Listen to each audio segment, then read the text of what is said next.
Good morning बच्चों, मैं आपकी हिंदी की टीचर आपकी क्लास 4 की व्याकरण शिल्पी का चौथा अध्याय आपको पढ़ाने जा रही हूँ, जो कि है वाक्य विचार। देखिए, पढ़िए और समझिए। ये आपको चित्र में क्या दिखाई दे रहा है? घोड़ा। और ये क्या कर रहा है? दौड़ रहा है। दूसरे चित्र में इधर आप देखिए तो ये क्या है? एक बच्चा है जो स्कूल जा रहा है। अब इसका क्या वाक्य बने? हे घोड़ा रहा दौड़। दूसरे में चित्र में क्या लिखा है? हे अमन रहा जा स्कूल।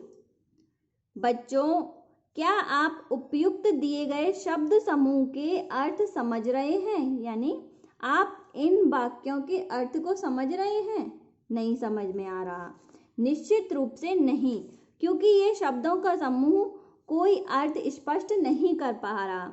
हम इन्हें नीचे पढ़ेंगे तो हमें समझ में नहीं आएगा कि ऊपर क्या प्रतिक्रिया हो रही है।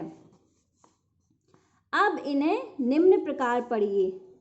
पहला का घोड़ा दौड़ रहा है, तो हमें समझ में आ रहा है ऊपर दिए गए चित्र में कि ये घोड़ा जो है दौड़ रहा है। दूसरा खा अमन स्कूल जा रहा है। ऊपर दिए हुए चित्र में हम देखें तो अब हमें समझ में आ रहा है कि अमन स्कूल जा रहा है।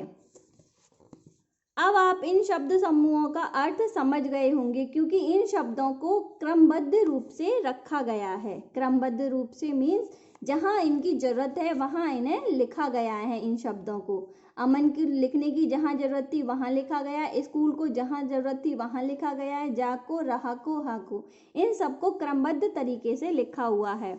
अतः यह वाक्य है। इस प्रकार हम कह सकते हैं कि शब्दों के सार्थक समूह को जो अपना अर्थ व्यक्त करें, जिनका अर्थ हमें समझ में आए, उसे वाक्य कहते हैं। वाक्य के अंग। वाक्य दो अंग होते हैं। कौन कौन से होते हैं वाक्य के दो अंग? पहला है उद्देश्य और दूसरा है विधेय। बच्चों, याद रखने वाली बात है, उद्देश्य को काम करने वाला या कर्ता भी कहते हैं। उद्देश्य को काम करने वाला यानी हम जो काम करने जा रहे हैं या कोई काम कर रहा है तो उसे कहते हैं उद्देश्य। उद्देश्य वाक्य में जिसके विषय में कुछ कहा जाता है उसे उद्देश्य कहते हैं। जैसे ये शेर और हिरण को देखिए। शेर ने हिरण को मार दिया, तो शेर ने हिरण को मार दिया। इधर जवाहरलाल नेहरू देश के प्रथम प्रधानमंत्री थे। ये आप दोनों को देख रहे हैं, शेर ने हिरण को मार दिया।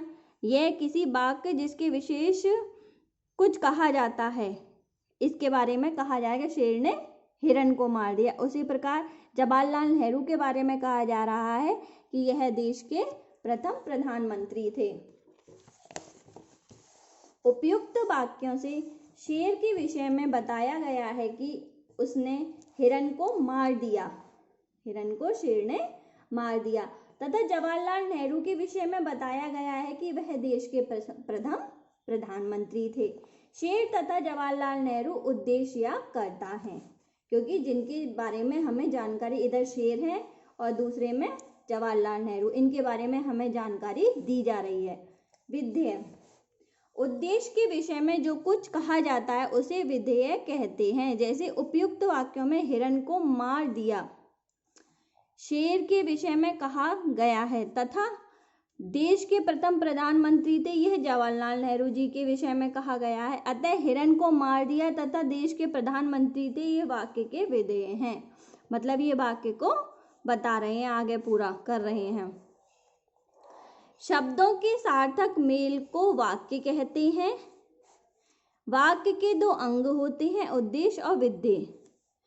वाक्य में जिसके विषय में कुछ कहा जाता है उसे उद्देश्य कहते हैं, और उद्देश्य के विषय में जो कुछ कहा जाता है उसे विधेय कहते हैं।